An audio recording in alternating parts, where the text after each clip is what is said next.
Subtract 4.2 from 489.08 using long subtraction. Line up the decimal points in the same column. Add placeholder zeros so both numbers have the same number of decimal places. We work from right to left and finish one column before moving to the next. In the hundredths column, 8 minus 0 is 8. In the tenths column, 0 is less than 2. So we need to borrow. Borrow 1 from the ones column. 9 becomes 8. The 0 in the tenths column becomes 10. In the tenths column, 10 minus 2 is 8.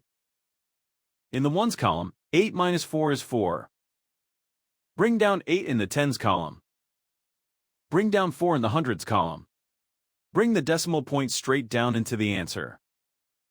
The final result is 484.88.